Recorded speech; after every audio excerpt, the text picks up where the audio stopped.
Goeiemôre en welkom by nog 'n propvol episode van Wake Up DC. Ons kuier vandag in die buitelug by The Wagyu Experience. Kuier saam met ons, gryp vir jou 'n lekker koppie koffie of tee en ons wys ook vir jou aan die einde hoe om 'n prysie te wen van The Wagyu Experience.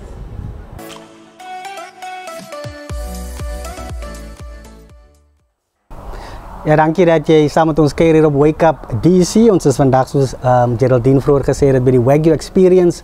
Wat 'n fantastiese ondervinding het ons nie by hierdie eksklusiewe restaurant vandag net buite die Parel nie.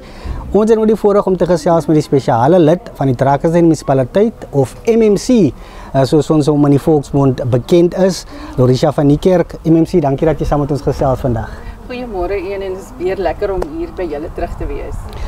MMC, kom ons gesels eerstens oor die portefeulje, wat dit behels. Gee ons net weer so tegniese insig oor wat u daaglikse werk behels. Kom ek sê ek is burgemeesterskomitee lid vir sport, rekreasie, toerisme en dan omgewingsake. So dis 'n mond vol alreeds. Wat dit hou my besig en dis iets waarvoor ek passie het. So wat my daaglikse werk betref is jy moet by die sportforum skakel, sportkodes en dan ook ons fasiliteite wat op 'n mate op 'n standaard moet wees sodat ons verbruikers dit kan gebruik. Ja. So dis derentyd geskakel met die publiek in terme van die gereedheid van ons fasiliteite en dan ook ander aspekte wanneer dit kom by toerisme. Dis ook een van my groot liefdes. Ja. So jy sal weet wanneer jy 'n paar van die toerisme sektor mense bymekaar het, daar's heeltyd 'n gebuzz in die omgewing en dis lekker om met mense van alle sektore te gesels en ook te help. Ons is in die proses om ons toerisme advieskomitee te stig, so ons het al met die weiërsektor baie besprekinge gehad, so ons is nou in die laaste stadium om ons toerismeplan te finaliseer, juis met die insette van die toerisme sektor.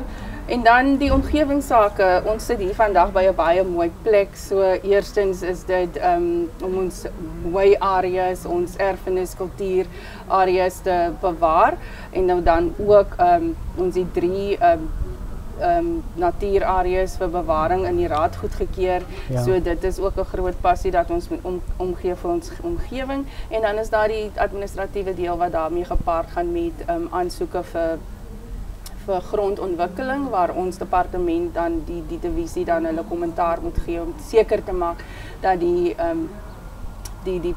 die ontwikkelaar bly hou by sy voorwaardes. So ja. So kykers, ons kan hoor ja, baie besige portefeulje, so waar kry jy tyd om bietjie te ontspan en iets anders te doen?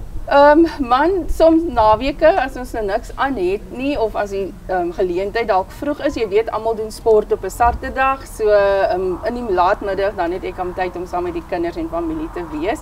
Jy weet dan toerisme ook, die bedryf is besig, so jy het baie na-ure verpligtinge ook. So tussendeur is ek ma hardloop rond na sportgeleenthede toe, maar geniet wat ek doen. Verlede keer hier op julle stel was, het ons gepraat oor die Cape Epic. Ja. En ons was almal opgewonde oor wat dit vir die Parel beteken en dan het ons ook ons eie 2 fietsryers vanaf Drakensberg munisipaliteit gehad, so dit was groot opgewondenheid. En as ons nou terugkyk en 'n bietjie debriefing doen oor wat die Cape Epic vir Parel beteken het, ons het internasionaal regtig waar groot naam gemaak vir Parel en dit is in terme van toerisme, die investering wat hier plaasgevind het, die werksgeleenthede wat geskep is, maar ook om vir Parel Drakensberg munisipaliteit internasionaal op 'n plek te plaas waar mense nou weer gaan terugkom. So dit is vir ons 'n groot pluspunt en dit is een van ons boksies wat ons tik plaaslik. En natuurlik het dit gekos samewerking met al ons vennote wat 'n rol gespeel het om 'n suksesvolle Cape Epic te lewer. So ja, baie dankie ook vir die plaaslike toeskouers, ons mense in die dorp wat die toeriste verwelkom het en al die departemente wat 'n rol gespeel het wat gehelp het dat die Cape Epic 'n sukses was. So, Nou dat jy praat van die Epic, kom ons gesels bietjie oor die impak van sport in die Drakensberg omgewing. Man, jy weet as jy groot sportgeleenthede kan aanbied in jou dorp, het ek nou net so pas genoem dat dit groot investering moet bring. Ons plaaslike besighede, restaurante, nie koshuise nie, gastehuise word oorval met mense. So dit beteken daar's ekonomiese groei, daar's 'n inspuiting in die dorp self. So dit kan meer werksgeleenthede skep, dit bring meer geleenthede na ons dorp toe, toerisme kom van buite. En dan ook dit skep ook geleenthede dat mense opgelei kan word in die sektors van jou hospitality, in jou restaurante en ook soos toergidse wat werk kan kry in hierdie sektor. En dan ook toerisme bied baie geleenthede vir baie mense en ons wil vra dat mense na ons dorp toe kom en ons dorp bekendstel aan almal. So ons doen baie agter die skerms werk ook wat ons besoek Parel of Visit Paarl, Visit Wellington bemark sodat mense kennis neem van ons en dan ook ons plekkie besoek. So ja. Die Paasnaweek lê voor, besige sportnaweek, enigiets wat u vir ons kykers kan sê wat hulle voor kan uitsien? Ja, ek is opgewonde oor die Paasnaweek. Dis gewoonlik lekker terugsit en ontspan saam met die familie, maar in die sportbedryf, toerismebedryf is dit 'n besige naweek vir baie mense. So ons gastehuise, mense kom besoek ons area, hulle kom soek die wye oop vlaktes en net 'n bietjie asem te haal en weg te kom. En dan ook in die sportfront, ons het 2 rugby toernooie wat plaasvind. Een in Wellington, dis die Telemas Paasnaweek toernooi wat in Wellington afskop. Dit begin môre en dit skop af om 3 uur by Boland Stadion in Wellington. Daar's 8 klubs wat deelneem van reg oor die streek, sover as Robertson. In Woester. So kom mense die wat wil gaan ondersteun, asseblief gaan ondersteun die geleentheid. En dan het die Parel Rugby Kode ook hulle eie Paasnaweek hierdie jaar wat groot opwinding in die rugby gemeenskap oplewer. So ek is self opgewonde om te sien dat Parel nou hulle eie Paasnaweek toernooi het. En beide hierdie toernooie het baie potensiaal om te groei, so groot as die Saldanha Super 8 toernooi. So ja, ek wil ook net sterkte toewens vir die Rugby Kode wat nou hierdie jaar hulle eerste toernooi gaan aanbied. En soos ek sê, in vennootskap met Drakensberg, ons is altyd hier om te ondersteun en te help. So ja, ek sien uit na die toernooi en dan dat ons weer terugkom en kyk wat kan ons beter doen en waar moet ons aanpassings maak en te sorg dat ons fasiliteite topklas is sodat die sport kan gebeur. So ja, mense kom ondersteun, gaan skryf vir jou rugbyspan. So ja, daar's lekker groot omwonding en die Parel is besig. Daar is ook paar ander geleenthede wat plaasvind. Aubreybox Kloof is daar, almal het hulle Paasnaweek, Easter egg, so mense moet asseblief ook die plase gaan besoek en gaan kyk wat is daar vir die Paasnaweek om te doen as jy nie 'n rugby liefhebber is nie. So ietsie vir almal om te doen in die Drakensberg omgewing, so maak gerus so 'n mental nou daarvan. Jy kan sport doen of jy kan bietjie die buitelug besoek, propvol attraksies hier in die Drakensberg omgewing. MMC, kom ons gesels gou, ons het vroeër gepraat met Junaid van Sports SA. Drakensberg munisipaliteit het ook 'n groot samewerking met hulle, praat 'n bietjie daaroor. Ja, kyk, Sport SA, dis 'n plaaslike besigheid, so ons is baie trots daarop en dan het Sport SA hulle eie 5 km en 10 kilometer wedloop wat hulle verlede jaar gedoen het. So Drakensberg het bied hierdie geleentheid aan as 'n vennoot, so ons ondersteun hulle in terme van ons in-kind support en dan ook finansiële donasie, maar daar's 'n lekker samewerkingsverhouding met Junaid en Sukri Murad, eie geborenes in die Parel, so ons is baie trots op hulle dat hulle hierdie stap geneem het en ons sien ook uit om te sien hoe die geleentheid groei. Ek het self my huiswerk gaan doen en my feite agter mekaar gekry. Verlede jaar was daar so 1200 inskrywings, hierdie jaar top hulle amper net by 2000, so dit beteken daar mense stel belang om te kom na die Parel. Dis op 26 April, dis 'n lekker halve aand wedloop, so mense kan kom en deelneem en mense kom reg oor die land om aan hierdie ding deel te neem. So ek sien uit na die vooruitsigte vir die wedloop en ons kyk volgende jaar wat gebeur. Enige toekomstige inisiatiewe? Man, op ons sport dagboek is die volgende groot ding vir ons die Bergrivier Canoe Marathon wat dan nou afkom vroeg in Julie.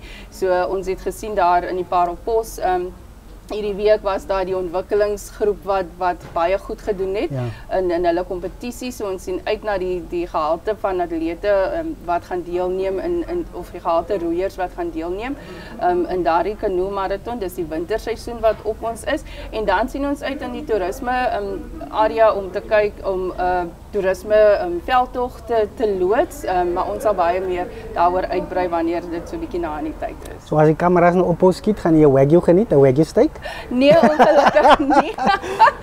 Dit sal lekker wees, maar ek hardloop alweer na 'n ander verpligting. So baie dankie, Ian. Dankie MMC van die kerk en alle sterkte met die werksaamhede en alles wat jy mee besig is. Ons weet jy het 'n baie besige skedule, maar dankie dat jy weer tyd maak om saam met ons te kuier. Nee, enige tyd. So baie dankie vir julle ook en vir wat julle doen om vir Drakenstein te bemark. So baie dankie en sien gou weer.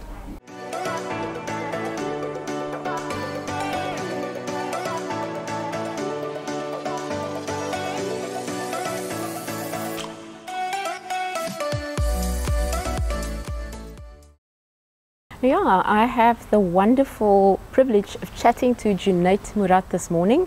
Junaid is no stranger to people in the sporting world. He is the owner of muradmedia.com and he's also co-founder of Sport SA. I should also warn you, if you do hear some mooing sounds, laughter or music, we are at the Wagyu Experience out in Paarl, so we're having the full farm experience today.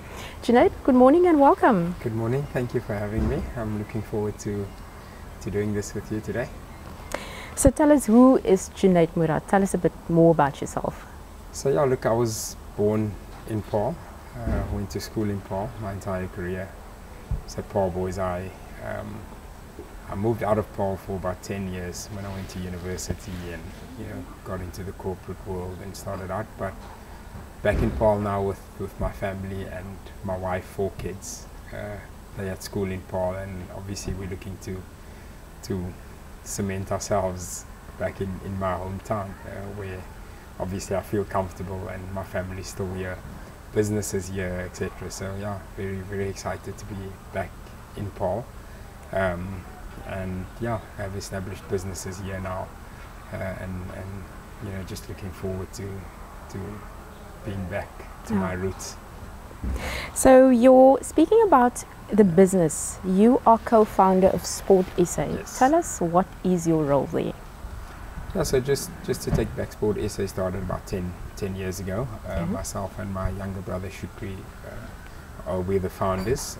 Currently I sort of play a more of a strategic role in the business, whereas he's more actively hands-on in the day-to-day running of the business and takes control of that side. So started the business, as I said, more than 10 years ago in Paarl, and this is where we're based now. Yeah. So you also have another company. Tell us a bit more about that, where you do some media work. Yeah, so that's a digital media, sponsorship consulting business. Started 15 years ago. I think just probably 3-4 years out of university, and it's been going for 15 years. That is sort of takes most of my time, but it's all we focus a lot in the sports business as well. Rights holders, commercial partners, sponsorships, etc. So I think you could pick up that the two are sort of intertwined within the sporting world, because that's where my passion lies. So together with your brother, what was the inspiration behind starting Sport SA? Yeah, so both of us obviously, from Paarl, grew up in Paarl, went to school in Paarl, still involved with a rugby club called Vineyards Rugby Club, and being passionate about sports. And it actually started, we had a fundraising charity initiative where we were raising funds for schools and underprivileged schools and looking for sponsorships.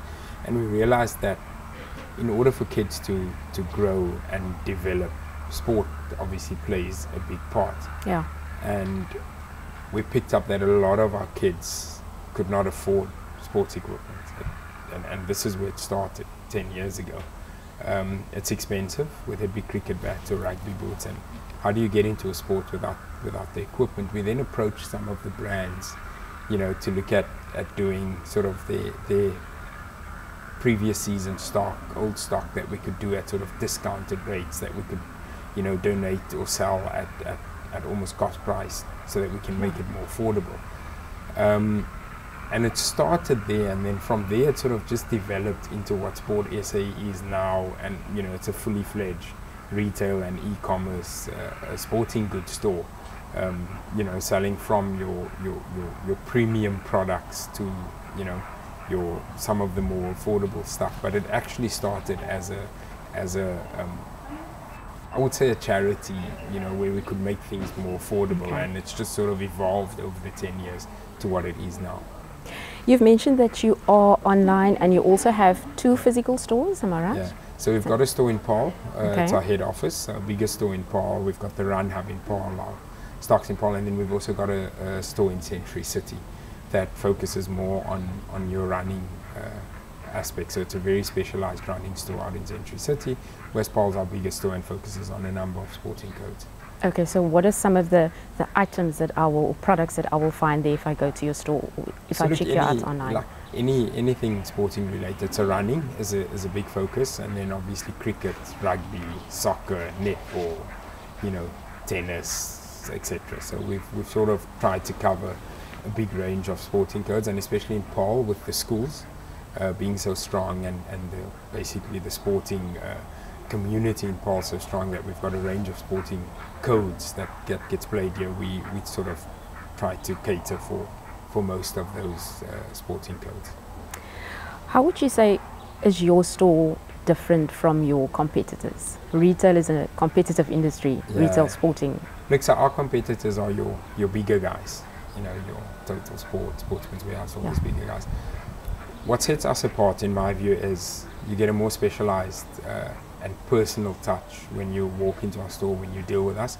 We're very customer service focused, customer focused. We'll try and deal with customers as individuals and not just a number or, you know, another customer purchasing something. So we try and focus a lot on that individualized special attention and that personalization of the relationship between us and the store. And I think that sets us apart from your bigger retailers. Yeah, that's good because we find that people always want that personal touch. Yes, and it's been lost, I think, recently, Yeah. the last 5 to 10 years with your big, you know, corporates taking over. You've sort of lost that touch. Yeah, we want to look good in our sporting gear, Yeah. but we also want that personal want touch. that, Yeah. yeah. So how do you decide which products to stock? Look, so for us, it's one, we stock all the big brands. Your Pumas, Nikes, Adidas, Hoka's, you know, Ons when it comes to running shoes. And for us, it's what's popular out there, so what the customer wants.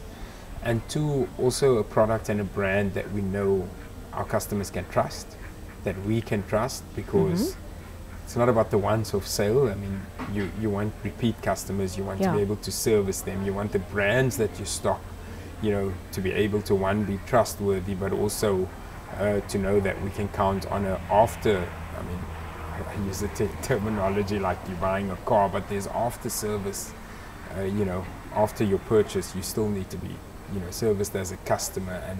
And when it comes to customers that are very focused on their sporting codes, it's becomes a repeat customer. It becomes someone that, you know, you need to have that special attention to, and you need to have that relationship with. So trust and reliability is very important when it comes to the brands that we stock. Sure. So we now know where your stores are. Yeah. So I come to you as a client, I have zero knowledge about sporting goods or sneakers. I'm going to run a marathon. How do you decide what is the fit for me?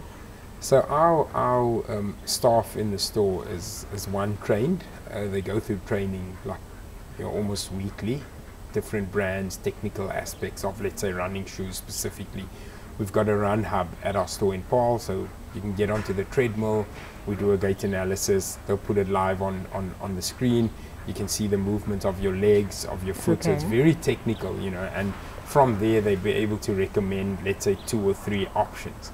So a lot of beginner runners do not know this, but you know, we all used to, we walk into a store, we look at a shoe that looks pretty, you like the colors, and you buy it based on that. But there's a lot of technical aspects that goes into not only running shoes but all sports, and our staff will be able to assist with that to get you in the exact shoe that is right for you, so that your feet don't burn when you run, you know, your calves aren't aching afterwards, and that all comes down to the equipment that you're using. Yeah. So we're very our staff is very knowledgeable when it comes to those specific technical aspects of getting you into the right equipment. That's good to know. And that treadmill thing is not going to kill me if I'm not fit, eh? No, you'll walk, you'll run for about 30 seconds to a minute.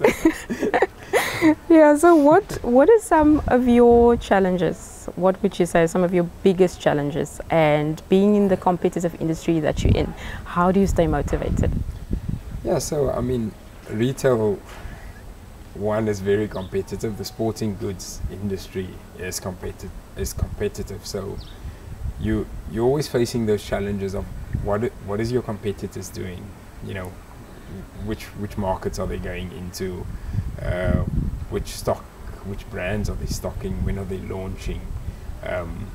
You know, do they get out there before you do? So you've got to stay on top of your game. I mean, challenges are always going to be there, I believe, in every business, whether it be cash flow challenge, seasonal challenges. Obviously, your summer months when people are more active, etc., might be, you know, busier than, you know, your winter months. How do you manage your cash flow? You know, all of that. But I mean, with me being in the sporting world and being passionate about sport, I think that's motivation enough to stay on top of the game, and then obviously know that, you know, you've got a business that is focused on customers and making sure that your brand is strong, and so you're motivated in that sense to make sure that what you're offering people is something good and something that they can trust, because there's a obviously also a personal sort of reputational emphasis on your business. Sure. We spoke about the in-store experience. If I go and I order online, how long is that experience going to take? Look, so that is a big focus of us. Like I said, we're very customer focused, and when you do e-commerce, one of the biggest gripes is we've all ordered something online and you wait a week and it gets lost and you don't know it. So our focus is to get it out as quickly as possible.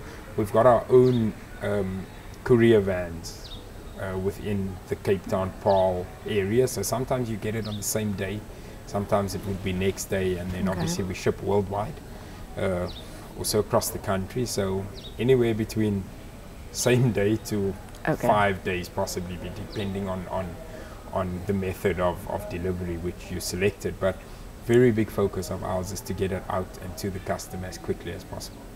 Okay, you spoke about challenges. Any success stories that you wish to share with us? Yeah, look, so between myself and my brother, we started the business about 10 years ago. We started by selling this equipment that we got out of our car boot or from an office, etc. And we've in the 10 years, you know, we've evolved to being one of the top sporting goods e-commerce retailers in the country. We did it by ourselves, and by that I mean we didn't have institutional investors. You know, there wasn't any big money, you know, thrown at opening stores and, you know, getting this thing up and running. We grew from one staff member, from 0 between us to 1 to 2 to 3 to, I think we're about 15 staff members in Paarl at our store now. And, you know, we've just sort of grown it every year by ourselves and without, you know, needing that institutional investment. And I think overall for 10 years from where it started to where we got it now, I think is a success story on its own. You mentioned that you're also involved in a lot of community projects. Do you measure your success that way apart from your financial success? Yeah, look, I always say in order to do good, you gotta, and in order to get involved in the community, we do sponsorships to schools in the Paarl area where we can, and clubs, and, you know, we try and assist them when it comes to sporting goods. But in order to be able to do that, you do need to be financially successful. Otherwise, you're not.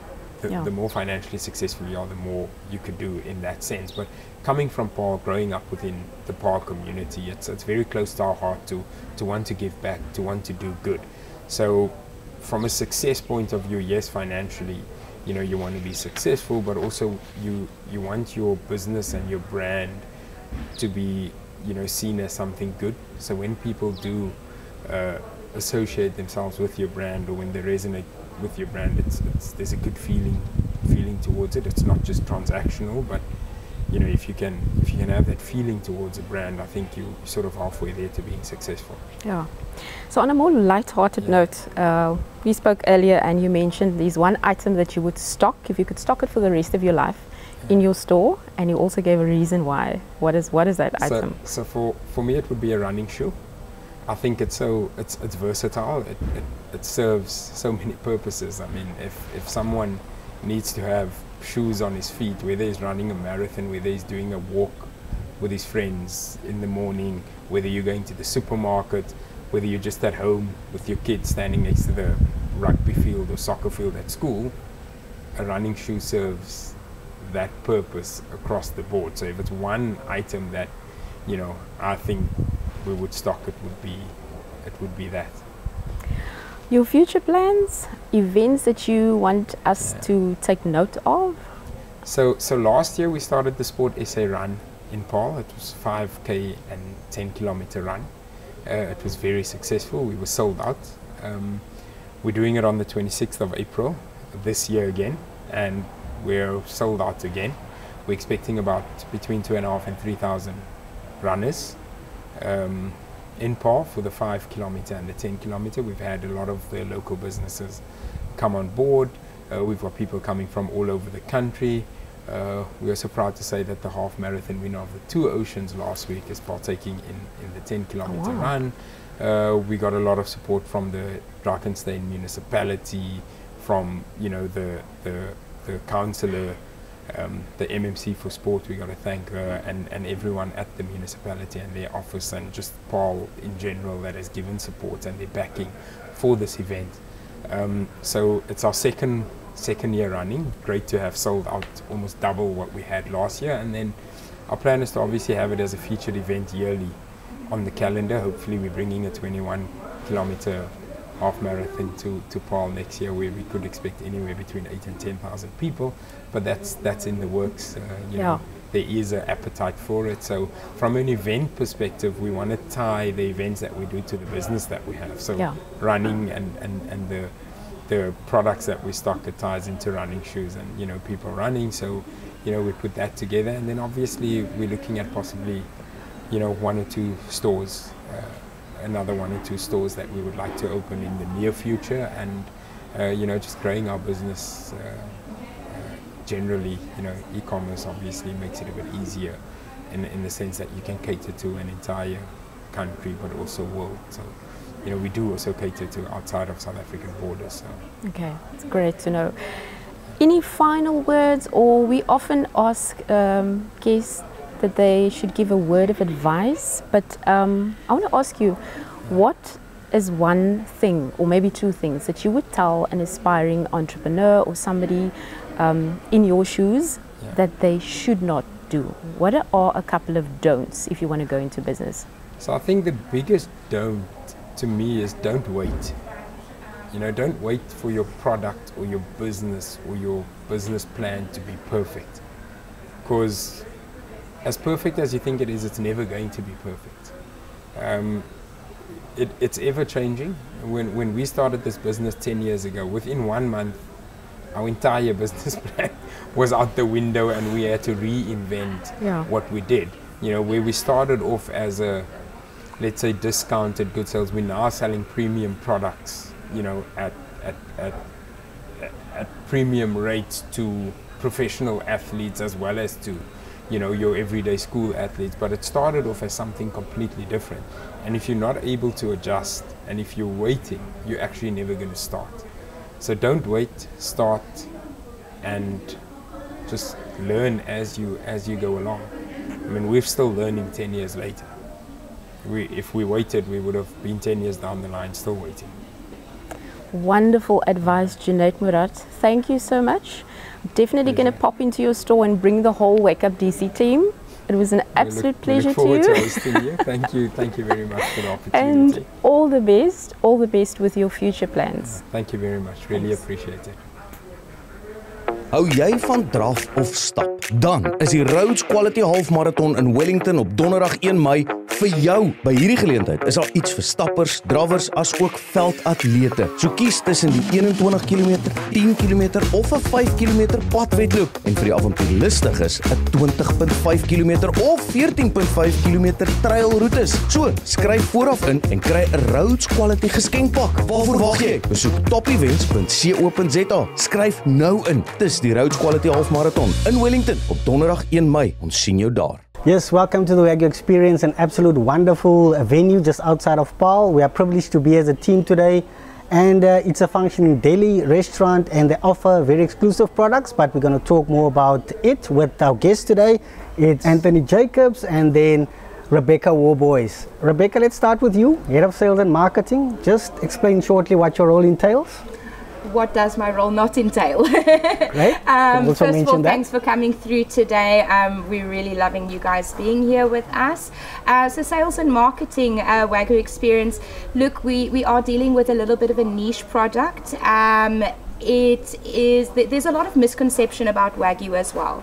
I am here for about 6 or 7 months now, but I used to drive past the Wagyu Experience on a daily basis, and I always thought, oh, I need to win the lotto, or I need to wait for my SARS rebates to come and eat. Okay. And then I started working here, and then I've got myself familiarized with the menu, and I was like, why did I wait such a long time to actually come here? Look, Wagyu is more expensive, and there are reasons why Wagyu is expensive. But for example, our burgers on the menu. We have a lunchtime burger special, which Anthony will chat about a little bit later, but 100% Wagyu beef burger with cheese and delicious chips for 132 rands. I mean, it's exactly the same as any other, I'm not going to say mention places, but places in Paarl. So sales and marketing, I've been in hospitality and sales and marketing basically all of my life, and I just thought, you know what, this is going to be a challenge, and a challenge that I'm ready to accept. So more from my side is more brand awareness, more getting more feet onto this side, getting away from the misconception about Wagyu, and, you know, putting it in people's face, you know, yes, certain cuts are more expensive, but there is something for everybody. So getting the message of the Wagyu Experience out there to people, and then another section that I'm dealing with as well is the wholesale side of it as well. But yeah, that's pretty busy. Yes. Great stuff. Anthony, jy is eerder die begin van die Wagyu Experience hier. Vat ons terug na die begin 2020. Ja, eerstens welkom een by die Wagyu Experience. Yes, ek is een van die gelukkiges wat saam in die besigheid se begin kon gesien het hoe dit van die grond af vorm tot op die wat ons vandag beskikbaar het vir ons besoekers. So hoe dit begin het was toe ons eienaars Julian en Siska Nieuwoud van die Kimberley Noord-Kaap kante relocated basis aan die Parel se kant. So hulle het hierdie eens dormante plaas gevat en dit weer lewerig basis, en hulle het ook hierdie Wagyu beeste geïntroduce aan die Parel. So net 'n bietjie agtergrond rondom hierdie eens kaarse, eens hoogs na gesoekte, is net op die internet beroemde produk te gee. So Wagyu bees of Wagyu beef basis beteken Japanese cow. So as ons die woord dit self vat, dit beteken basis Japanese cow. Dit is 'n saamgevoegde woord want dit bestaan uit 4 hoofrasse van Wagyu beeste wat uit Japan oorspronklik kom. So dit is waar hulle oorspronklik vandaan af kom, en wat vir ons eintlik uniek maak hier op ons plaas, wat vir ons baie anders te maak as ons competitors wat ook met hierdie produk handel dryf, is die feit dat rondom ons plaas, hierdie is 'n werkende plaas. So ons het die restaurant, maar ons Wagyu beeste loop vrylik rond. So as mense na hulle kyk so rondom ons, Hulle is nie fisiese groot beeste nie, maar wat hulle eintlik spesiaal maak is die feit dat hulle natuurlik in hulle liggaam reg deur elke spier monounsaturated vet produseer. En ons sien dit in die vorm van marbling. So dit is wat hierdie bees so beroemd maak. Dit is wat ons op die internet sien. Maar baie dankie aan Rebecca, daar is 'n baie groot miskonsepsie as dit kom by hierdie Wagyu beeste. Almal dink dit is 'n baie luukse dierproduk. So hierdie is ons missie basies om dit beskikbaar te maak vir almal. So binne in ons restaurant het ons aanbiedings vir walks of all life. So ons het iets vir van die kinders. Ons het iets vir die ouens wat 'n bier sal geniet. Ons het on tap het ons Belgiese bierstyl bier van Heyjo uit die Franshoek uit. Dan omdat dit so 'n luukse en eksklusiewe produk is, probeer ons dit pair met eksklusiewe ander produkte. So, byvoorbeeld ons wynaanbieding wat ons het. So dit bestaan uit 3 boutique wynplase. So omdat hulle boutique is hulle nie so beroemd of bekend aan ander kliënte nie. So ons bied dan natuurlik iets spesiaal en anders aan vir kliënte as hulle vir ons kom besoek. As ons kyk na die kinders, het ons 'n kiddies tasting wat ons vir die kinders aanbied wat ook insluit ietsie soet, ietsie savory en dan iets net so 'n klein stukkie Wagyu ook. Dan het ons vir hulle so 2 sappies wat ons neersit, 'n klein milkshake. So die kinders kry ook 'n geleentheid om saam in die tasting experience ook te vorm en nie uit te voel nie. So ons is 'n familievriendelike plaas waar ons almal by welkom en dan ons span. Ons span werk baie intiem saam. Ons is 'n familie-eiende plaas. Ja. So in die agtergrond werk ons eienaars Julian en Siska baie aktieflik om seker te maak alles besigheidsgewys loop reg en ons het al die tools tot ons beskikking om ons werk goed te doen en seker te maak elke kliënt kry 'n goeie experience. Dan het ons ook iets baie uniek wat ons aanbied. Dit is 'n whisky tasting. Ja. So hierdie tastings wat ek noem, ons het ook 'n Wagyu experience tasting. So dit is 'n baie bekende opsie op ons spyskaart. Ons het vele ander opsies, maar die Wagyu experience tasting board is een wat baie goed uitstaan. Dit is 'n tasting board waar kliënte 3 verskillende van hierdie snitte kan probeer teen 'n lae premie en hulle kry dan die geleentheid om die verskillende teksture van hierdie vleis te probeer. Iets wat baie spesiaal is van hierdie vleis is daardie binnespiervet wat hulle produseer wat hulle so spesiaal en uniek maak, is eintlik unsaturated fat. So hierdie is die tipe vets of olies wat mense kry van plantweefsel. Dit is gewoonlik van iets soos 'n avokadopeer of olyfolie. So dit is 'n hartgesonde vet met vele ander health benefits. So dis iets vir die health conscious consumer ook. Buitekant daardie is daar enige ander spesifieke vrae is? So Anthony is 'n lewende encyclopedia of encyclopedia, if I can use the English word for the establishment. Rebecca, back to you. I'm coming back to you, Anthony, just now. How do you sell the Wagyu experience? How do you sell it as a product to say that, you know, I must come to the Wagyu experience? Look, I think as Anthony mentioned, we do advertise ourselves as family friendly, and I think that's very, very important in now's day and age. You have couples. A lot of people have kids, and you don't want to go to an establishment where you feel that the kids are going to be out. They're not going to be entertained. We've got expansive grass areas for the kids, the small play area. So that is the way I would say is the way of selling us at the moment. Look, we are doing other things as well to get our name out there to the consumers. But I think the more you say family friendly and we are inclusive for the kids as well, and as Anthony mentioned, we like to be inclusive for everybody and anybody. No one should feel out in a sense or uncomfortable coming here, because look, I mean, we've got it all. That's all I can say. We've got it all here. Anthony, as ek nou kom, ek is 'n gas van die ander gaste. Wat praat hulle met jou van? Wat is die gunstelinge op julle spyskaart? Ja, ons het natuurlik ons Wagyu burgers beskikbaar. Dit word ook 100% uit die Wagyu beesvleis gemaak. Ja. En soos Rebecca genoem het ons ook spesiale aanbiedings ook. So weer eens met daardie miskonsepsie waar almal dink hierdie is 'n luukse produk. Hulle gaan dit dalk nie kan bekostig, jy moet wag vir hulle om te kom. Dit is nie wel value. Dan ons het spesiale geleenthede van Dinsdag tot en met Donderdag waar kliënte kan deurkom. Lunchtye, wanneer hulle 'n bietjie wegbreek van die werk af, kan hulle tussen 12 tot en met 3 uur kom vir 'n Wagyu cheeseburger. Okay. En dit gaan maar vir R132. Op 'n Donderdag kan u deurkom vir enige van ons burgers en hy gaan met een van daardie H.O. lagers wat ons op het, 500 ml daarvan. So dit gee 'n persoon die experience of die kans om daardie te geniet. Hier in die Parel, soos ek noem, H.O. is geleë in die Franshoek. Ja. Dan ons wynaanbiedings wat ons het, kom van areas so Stellenbosch, hulle kom van Parel, en dit soos ek noem het is boutique wynplase. So mense moet besprekings maak om by daardie wynplase 'n tasting te gaan. Ons maak alles daardie beskikbaar vir u onder een dak basis. En ons doen nie net die wine tastings op hom eie nie, ons doen ook pairings.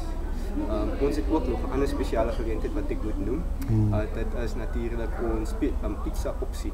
So ons het glad ons Wagyu geïncorporate op die pizzas ook. So great. So 3 verskeie opsies wat kliënte kan kies. Dis eintlik 4 van as 'n margarita ook. Okay. So dit is op Donderdag as ek reg is, Wednesday. Op 'n Woensdag, jammer. Hy's nog 'n nuwe een. Okay. Maar op 'n Woensdag sal die kliënte beslis kan deurkom. Hulle kan 3 van ons pizzas koop. Hulle is almal wissel tussen so 160 na 180 rand. As hulle 3 van hulle vat, kry hulle een gratis daarbey. Maar die ware experience of ons groot verkoopspunt is natuurlik die Wagyu beef self. As ek vir iemand moet verduidelik wat vir my kom vra, 'n kliënt wat hier instap en hy vra vir my, "Hoe gaan die experience?" en ek verduidelik vir hom dit gaan oor hierdie Wagyu beeste. Hulle is 'n skaars ras van beeste. Hulle tel net vir 1% van die wêreld se beeste wat verwerk word vir hulle vleis. Maar wat hulle spesiaal maak is hulle genetika. So hulle genetika is wat vir hulle different maak, wat toelaat dat hulle hierdie unsaturated vet deur elke spier in hulle liggaam kan produseer. Wat dit doen aan die beeste vleis, is almal weet steak of vleis met been of met vet aan. So naby aan die vet, daardie laaste gedeelte van die vleis is gewoonlik baie smaaklik, dit is gewoonlik baie sag.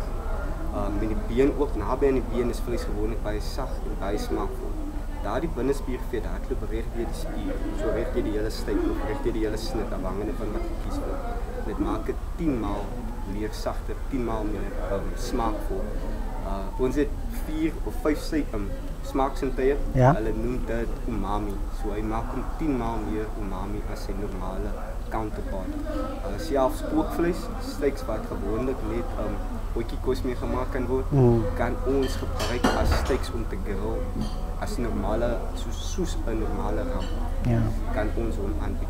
So volgens my is dit die grootste verkoopspunt en saam met dit sit ons eksklusiewe pairings daarbey, die eksklusiewe wynkeuses wat daar is, craft bier wat ons het en dan is daar natuurlik ook die whisky tasting wat ek persoonlik nog nie van gehoor het met die kant onsself nie. Dit is iets wat kliënte wow as hulle na ons kom en hulle sien kan 'n whisky tasting doen.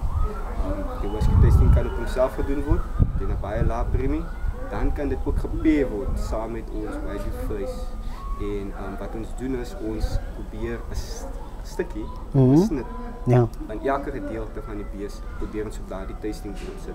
Vir die kliënte so 'n bietjie van 'n geleentheid om iets van alles te probeer teen 'n baie lae premie. So 'n bietjie van 'n all-round experience. En gewoonlik na dit is hulle baie gemotiveerd om dan in die deli te gaan. Dan koop hulle tog daardie snit wat hulle gedink het teen 'n hoë premie is. En dit is die moeite werd. Dit is elke afweer.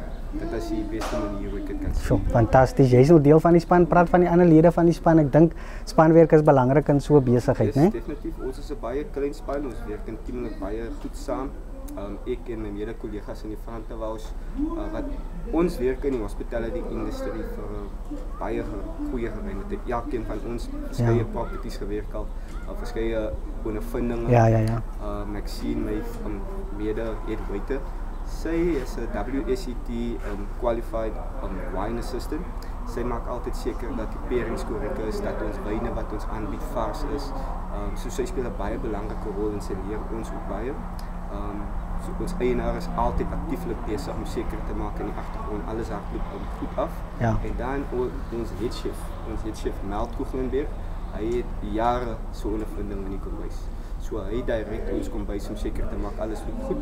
En eers steek hom goed uit en hy's altyd open vir nuwe idees. Ja. Byvoorbeeld Rebecca werk meer intiemlik met events. Kliënte kan ons boek vir events, hulle kan ons venue hire. So sy sal aanluister as daar special requests is.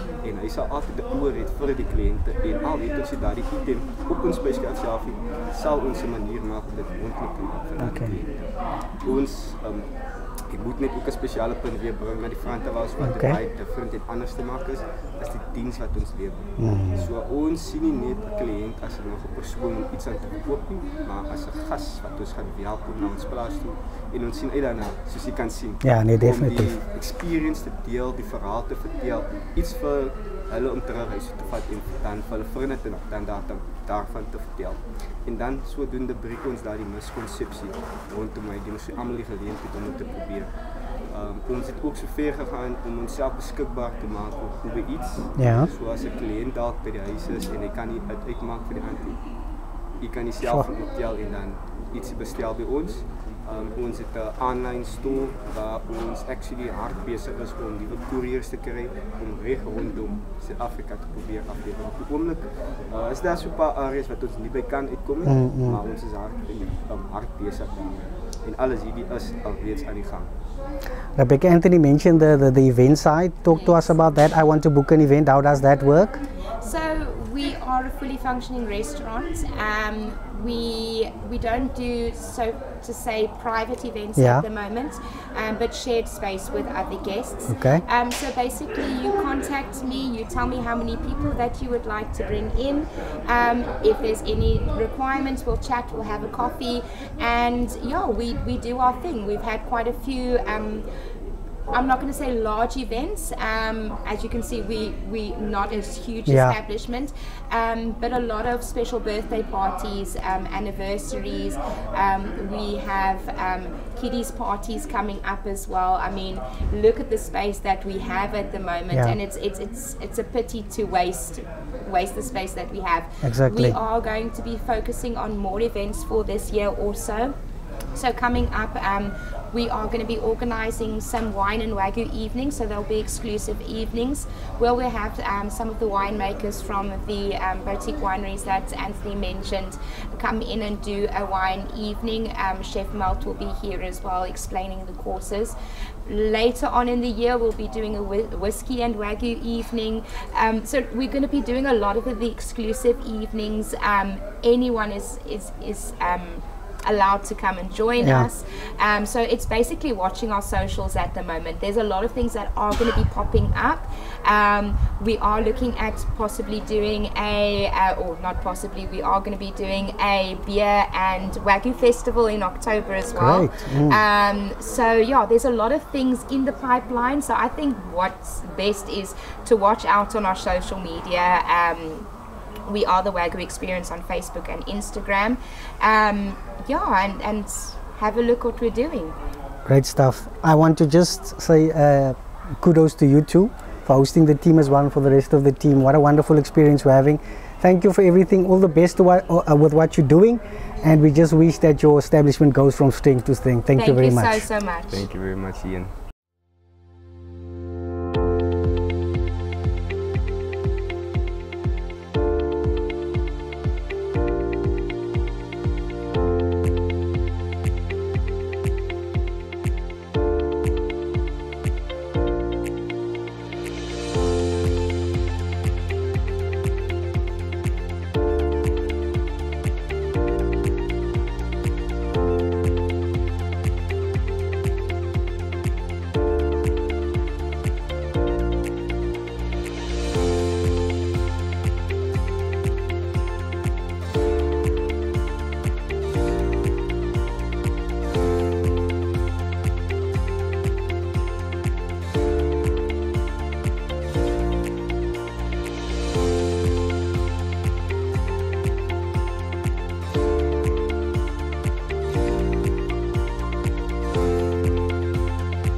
Ja, ons het dan nou geluister na opsomming van die naweek se weer, lekker lang Paasnaweek weer.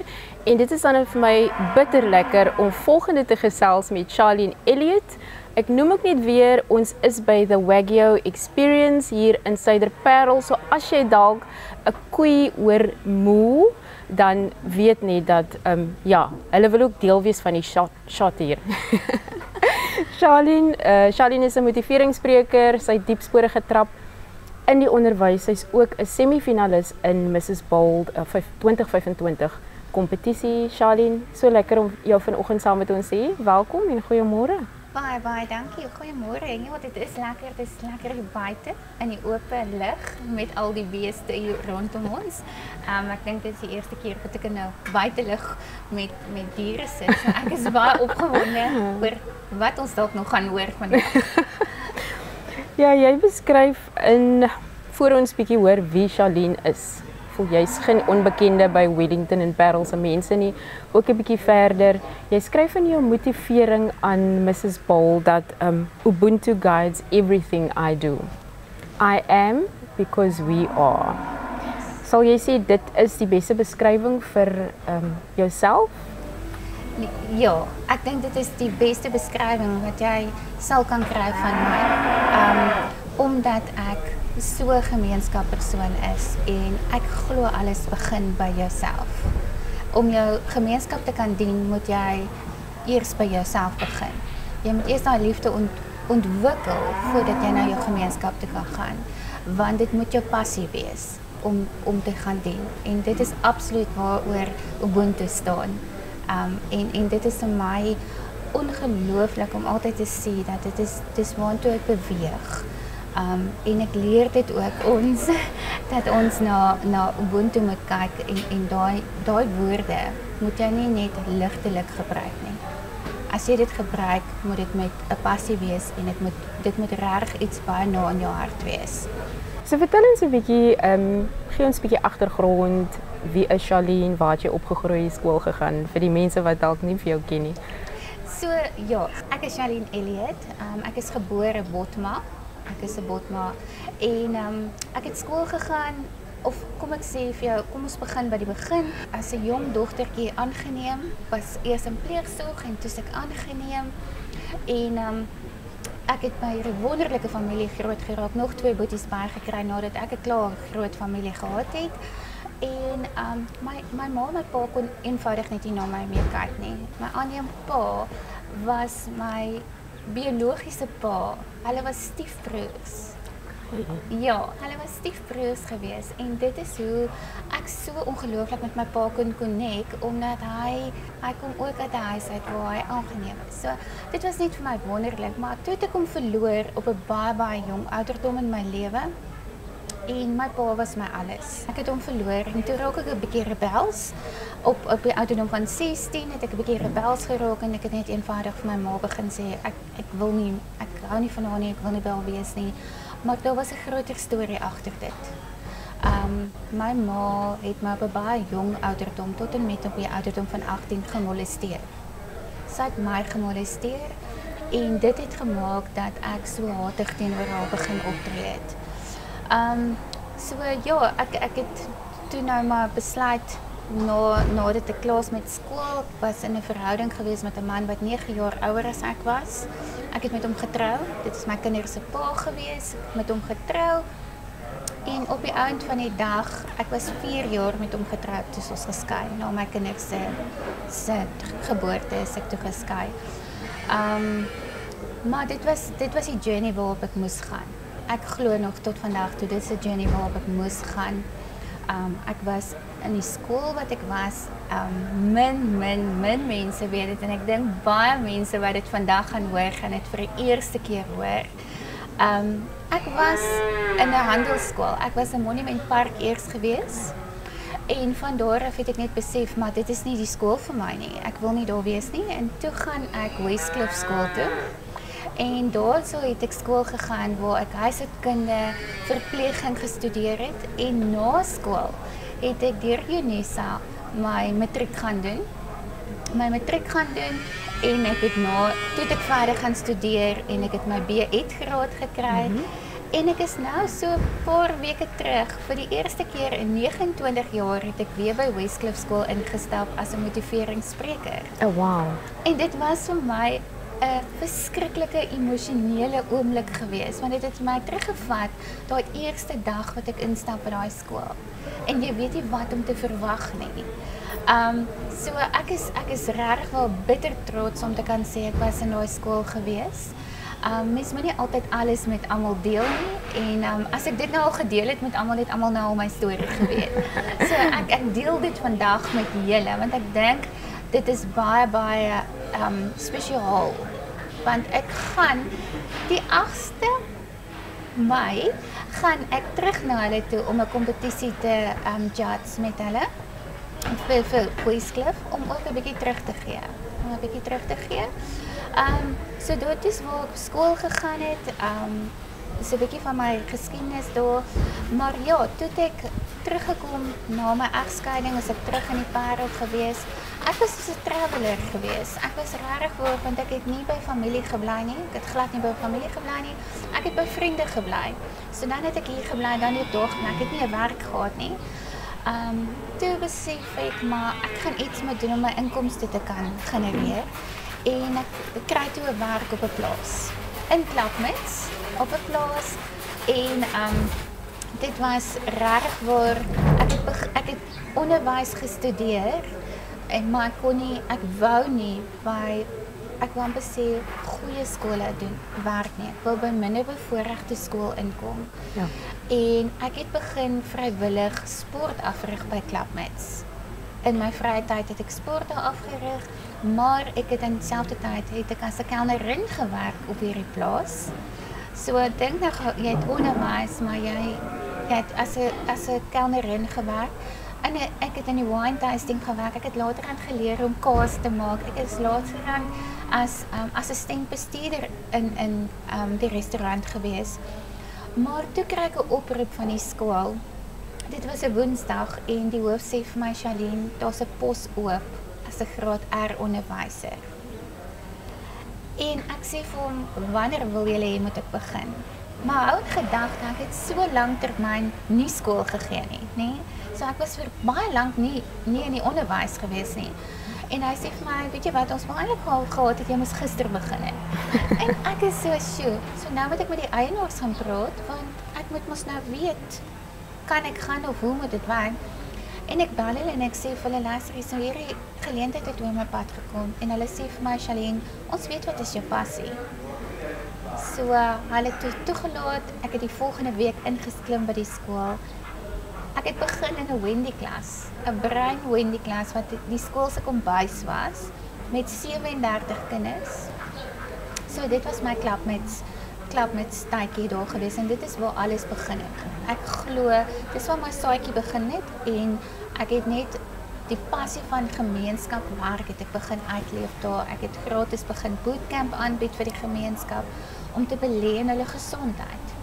Want dit was vir my belangrik dat ons in ons gemeenskap belê. En ja, van daar af toe ek nou hierdie ongelooflike man ontmoet op die plaas en ek en hy het so gekonnekt dat ons toe op die eind van die dag besluit, maar ons gaan trou. So ja, dit was 13 jaar later, toe trou ons en ja, hy is nou so 5 jaar terug oorlede.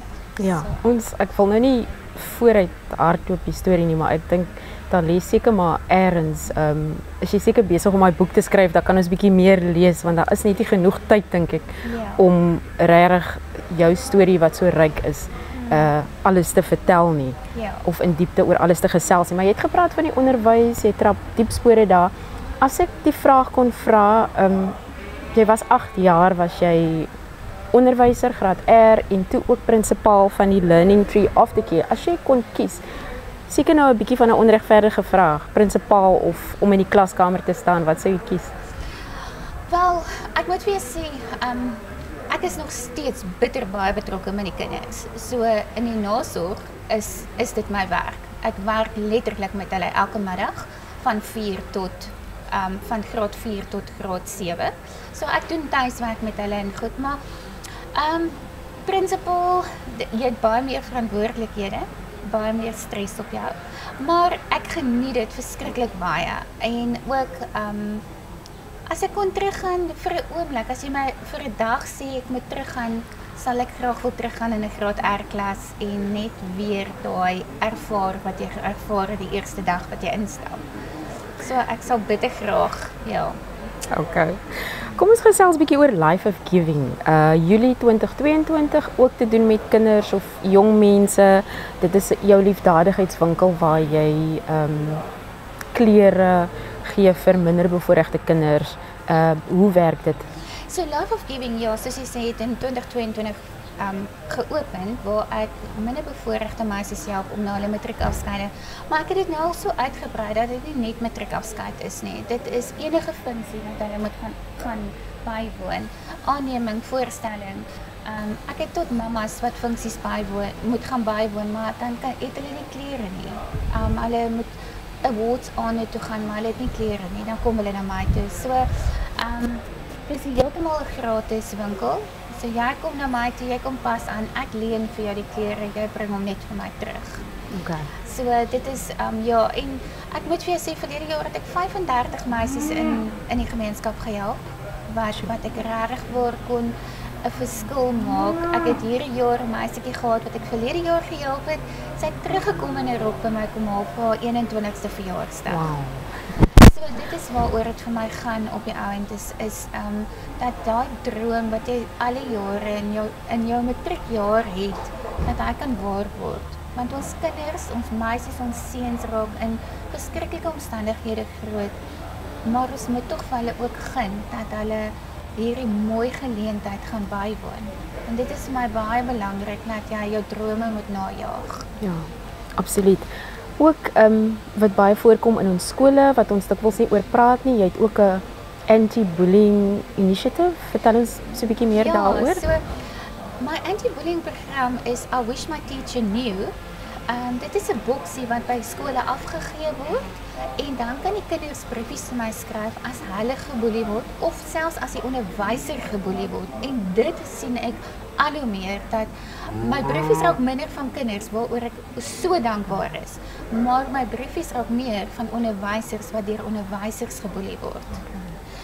En dit is alles ons jonger onderwysers wat geboelie word deur ouer personeel. En dit is vir my 'n bietjie skokkend teenoor waar ons eintlik die senior personeel moet gebruik om die leiers te wees en die mentors vir ons juniors te wees, is hulle nou die bullies in die skole. So dit is vir my baie hartseer, maar wat ek doen met daai boksie, geen skool kan dit oopmaak nie, net ek kan dit oopmaak, so dit word gehaal by die skole, ek maak hom oop, ek sorteer die briefies uit by die huis, wat is maatskaplik, wat is vir die skool, wat kan ek self hanteer? En dan gaan ek terug na die skool toe en ek sê, weet jy wat, hierdie is 'n situasie wat ons in die skool moet hanteer, wat onderwyser, wat die hoof moet, maar ek noem nie name nie. Geen naam word gekoppel aan 'n briefie nie. Want die oomblik as jy 'n naam, dan word jy gelabel. En dit is nie wat ons wil nie, want dan is dit net so goed, ons boelie jou nog steeds. So dan word dit 'n werkswinkel waar ons die probleme oplos, 'n algemene probleem oplos. Met die kinders, as dit maatskaplik is, dan stuur ek die briefies, hulle moet net vir my sê wat 'n graad hulle is, en dan word dit 'n maatskaplike, en ek volg op. Ek volg absoluut op, en dit is my belangrik om te weet, hoe vorder hierdie kind, hoe is sy, want dan gaan hulle na die grade toe, en hulle praat in graadgewys met die onderwysers. Okay. So saam met gemeenskapswerk en die onderwys kinders, is fiksheid 'n groot deel van jou lewe. Jy bied ook fiksheid sessies aan op 'n maandag en 'n woensdag. Vertel ons bietjie meer daarvan. Ja, so ek het vroeër dit altyd aangebied by Klapnet skool. En toe ek nou daar weg is, toe het ek my eie fitnessentrum gehad, FitMe in die Parel. Maar ons het hom verlede jaar toegemaak as gevolg van my wat 'n paar beserings opgedoen het. En toe moes ek 'n besluit maak en ons het van perseel geskuif. So ek moes hom toe nou toemaak. En ek besluit toe ons na Wellington toe trek, te besluit ek maar hier is so groot nood vir die gemeenskap om weer by mekaar uit te kom. En ek gaan praat toe met die hoof van Laerskool Paulus Joubert en hy was so opgewonde oor die idee dat ons nou maandag en woensdae aande 'n fitnessklasse by hom aanbied. by hulle skool en is heeltemal gratis. So 6:00 die aand tot 7:00, dit is absoluut gratis. Ek moet vir jou sê, dit is van kleintjies tot ouers. So almal, so my oefening is nie so as jy 80 jaar oud is, kan jy nog steeds my oefening kom doen. Ek gee vir jou 'n stoel en jy sit net op jou stoel en jy doen jou oefening. As jy nie 'n oefening kan doen nie, dan gee ek vir iets anders om te doen vir die tyd wat ons nou 'n oefening doen. Maar daar's oefeninge vir absoluut almal. Daar is nie 'n rede hoekom jy dit nie kan bywoon nie. Maak nie saak hoe groot, hoe klein, hoe lank of kort jy is nie, almal kan dit bywoon. So dit gaan vir my oor ons moet kyk na ons gesondheid vir ons gemeenskapmense omdat hulle nie altyd so gesond eet nie. So ek sal altyd vir hulle raad ook gee in plaas van aartappels koop vir jou blomkool, maak die mash met die blomkool in plaas van stysel vir die aartappels. So ek probeer vir hulle goedjies gee wat goedkoop is, wat hulle kan gaan koop in plaas van duurder gaan koop. Ja. So ek probeer regtig belê in ons gemeenskap se gesondheid en dit is omdat dit vir my ook belangrik is. Na 'n lang harde dag is oefening jou beste terapie. Ek hoop daar's nog genoeg plek vir die Wake Up DC span by daai oefensessies. Ons kan ongelukkig, jy het ongelooflike klomp toekennings ontvang. Dink daar's nie genoeg tyd om alles te noem nie, maar kom ons kom gou by Mrs Bold 2025. Ons sien jy het 'n pragtige sash, soos ons in Engels sê. Het jy waar het dit begin, Mrs Bold? So 2 jaar terug wou ek bitter graag inskryf. En ek glo die liewe Vader moet vir my 'n teken gee dat dit die regte pad is wat ek moet loop. En 2 jaar terug het hy net vir my gesê, hier is nog nie jou tyd nie. En ek het dit aanvaar. Ek het dit net gelos. Verlede jaar het ek hulle maak sulke, ek wil amper sê, dit is soos 'n pamfletjie wat hulle uitgee en dan sê hulle skryf in, dit is die opening, jy kan nou inskryf. En 7 mense het vir my dit gestuur. En ek het dit net gewys en gesê, okay, dis okay. Dankie, maar dis hoe ver ons gaan. En toe ek my laaste een ontvang, toe sê ek soos, okay. Toe sê ek, Here, maar u gaan vir my 'n teken moet gee dat ek hierdie moet doen. Ek is reg, maar ek wag vir my teken.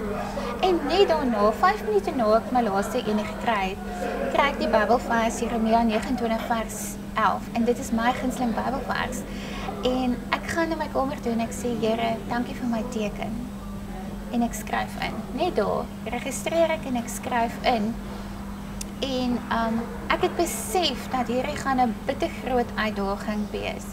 Want hierdie kompetisie word in Johannesburg gehou. Dis nie hier in ons eie mooi Weskaap nie. En ek skryf in en ek het nou vroeër die jaar het ek opgegaan 'n maand terug was ek op Johannesburg toe waar hulle my nou die semifinalis sash gegee het waar ek in 'n werkswinkel gesit het en vir myself gesê het, Charlene, as jy nie aanklank vind by hierdie platform nie, moet jy nou vir hulle sê dit is klaar. Jy gaan nie meer verder deelneem. Niemand se tyd gaan gemors word nie. En ek was so opgewonde vandat ek daar instap tot ek daar uitgestap het. En tot nou toe is ek nog steeds so. Maar daar was uitdagings want jy moet 3 golden sponsors kry. Wat beteken jy moet R15,000 kry voordat jy 'n finalis kan raak. Waar hulle verlede jaar dit nie gedoen het nie. Verlede jaar het jy net ingestap en jy was 'n finalis. Hierdie keer moet jy werk om 'n finalis te word. Wat vir my eintlik verskriklik goed is. Dit is regtig waar jy kan nie net instap en jy het jou eerste prys gewen nie. Jy moet werk vir dit. En so het ek uitgestap en ek het vir Fika, vir wie ek die brand ambassadeur is, gekontak en gesê, luister, ek is 'n semifinalis. Sy sê, okay, so ons is in. En ek is soos, ja, maar jy weet nog nie waarvoor jy in is nie, maar dankie dat jy in is. En so sy het vir my gesê, okay, ons is 'n board. En snaaks, ek klim hier aan op die vliegtuig en wie sit langs my? Kobus Wiese. Kobus Wiese sit en hy sê vir my, Charlene, geluk, ek sien, ek volg jou en goed. Ek sê vir hom, ja, weet jy, nou is dit die groot werk wat voor lê. En hy sê vir my, wat? En ek sê vir hom, en hy sê vir my, kom Sondag na ons toe, ons is 1 jaar oud, jy moet 'n cupcake kom eet. ek gaan jou opvat op die kaf kyk. En ek gaan toe en ek is Sondag daar en sy vroukie Belinda kom daar aan en ek praat so met Belinda, dierbare vrou. Ek is mal oral. En ons gesels en sy sê vir my, Charlene, ons is in. Ons gaan jou sponsor wees. Sy sê ons volg jou, ek weet wat jy doen. En ek gaan terug na hulle toe en hulle teken my kontrak. Fika het geteken, hulle het geteken. Nou moet ek my derde een kry. En dit was 'n vriendin van my gewees en sy het my gesê, weet jy wat, ongelukkig gaan ek dit nie nou meer kan doen nie. En snaaks, ek is by 'n funksie en een van julle mede-kollegas is by daai funksie gewees en ons gesels so en hy sê vir my, weet jy wat, kom sien ons. En ek is soos, okay. En ek stap in by julle en daarso is Wake Up DC, ontvang my met oop arms en julle is deel van my. En ek dink ook dit gaan oor my 3 sponsors wat ek tans het is, die mense weet, hulle ken my hart. Mens gaan nie 'n sponsor, 'n golden sponsor teken as jy nie iemand volg nie, as jy nie sien dat daar 'n verskil gemaak word nie. En ek dink dit is wat al 3 van julle raak gesien het, is die verskil wat ek probeer maak in die gemeenskap. Die verskil wat ek maak hier om kinders te help en dat dit my passie is. Dit is nie 'n one-way, dis 'n permanente ding en dit is wat vir my belangrik was. En Bolt se visie is, dit gaan nie oor die mooi van buite nie, dit gaan oor hoe groot is jou hart. Hoe groot is jou hart vir jou gemeenskap en dat jy dit wat jy gaan doen, gaan uitvoer. En dit is hoekom ek ingeskryf het. Wonderlik. Charlene, voordat ons kontakbesonderhede gee of waar ons kykers kan sien en saam met jou die reis meemaak, wat is die toekomsplanne? Wat hou die toekoms in? Ja, so waterkant toe dit gaan met Bolt. Ek hoop in my hart dat ons kan die titel terugbring Wellington toe, Parel toe, na die gemeenskap toe. Maar as dit nie die wil is nie, gaan ek nog steeds voort. Ek gaan nog steeds voort met wat ek gedoen het. Ek gaan nog steeds die verskil maak in my gemeenskap. Ek gaan nog steeds befondsing soek om 'n navorsingsentrum by my kleuterskool oop te maak, want dit is waartoe ek werk vir nou. So my 5-jaar plan met die skooltjie self is om oor 5 jaar 150 kinders te hê. En ek is seker daarvan ons gaan dit kan doen. En ook dan natuurlik om vir Life of Giving meer uit te brei, dat ons op die eind van dag 'n plek kan kry waar ons kan huur en waar ek kan werkswinkels aanbied, waar ek vir dogters kan help met hulle selfbeeld. Want dit is 'n groot ding waarmee ons kinders sukkel, is selfbeeld, selfvertroue en dat hulle begin glo dat hulle is uniek en pragtig. Net soos elkeen van ons dit vir onsself ook elke dag moet sê. So ja, my 5-jaar planne is daar, my visie is daar, ek is opgewonde oor die toekoms. Ek is opgewonde oor my pad met Bolt, waartoe hy ook al gaan. Ek dink ek mag dit nou deel ook dat ons het gehoor dat ons gaan die platform met die juffrou of mevrou Bolt hierdie jaar gaan die platform met groter mense volgende jaar. Ek wil nou nie heeltemal sê met wie ons dit volgende jaar gaan deel nie, maar net die feit dat daai pageant hande vat met Bolt sê al klaar vir my baie. Ja. So net laasens 'n kontaknommer of waar kan kykers vir jou in die hande kry op watter platform? So ek is tans op Facebook. Jy kan my kry as Charlene Elliot, maar jy gaan ek sien dit gaan nou sê semifinalis Charlene Elliot. En dan op Instagram is ek net Charlene Elliot, alles een woord. En dan natuurlik my kontaknommer is 072 281 7366. Nou ja, wat dit baie spesiaal maak is dat Charlene die enigste persoon of deelnemer is van die Weskaap en die wenner word in Oktober beslis. Julle kan ook stem vir Charlene. Hou asseblief haar platform dop en hou ook Wake Up DC op Facebook en op YouTube dop. Charlene, ons sê vir jou baie dankie. Ons is opgewonde saam met jou en ons sien uit en ook sterkte met alles wat jy nog gaan aanpak. Dankie. Baie dankie. Wat 'n profvoorprogram hier van die Wagyu Experience net buite die Parel. Ons het 'n lekker profvoorprogram soos gewoonlik gehad, interessante gaste, verskilmakers en natuurlik mense wat net iets positiefs in die gemeenskap doen. Dankie dat julle saam met ons vandag gekuier het. Ek sit nou met die res van die span wat verantwoordelik is vir die produksie. Tot ons weer volgende week saam kuier hier van die Wake Up DC span sê ons totsiens.